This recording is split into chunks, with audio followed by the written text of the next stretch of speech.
C'est une bonne nouvelle, la peur de rater. Pourquoi? Parce qu'elle est liée à quelque chose qui est très sain dans notre cerveau, c'est le sentiment d'être en vie.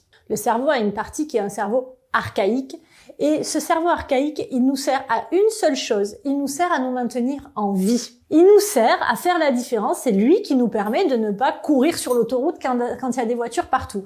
Et là, on est contente d'avoir ce cerveau et de se dire, bah non, j'y vais pas, c'est dangereux. Ou bien de pas se dire, bah tiens, l'ascenseur est en panne, je vais sauter du 14e étage, comme ça me permettra d'être en bas plus rapidement.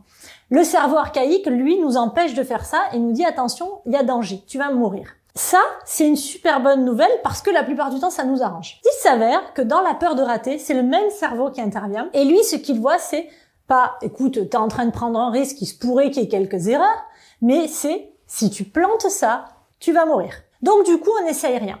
La peur de rater, eh bien, elle va parler aussi de la société, c'est-à-dire qu'on est dans une société où rater, c'est pas autorisé, c'est mal vu.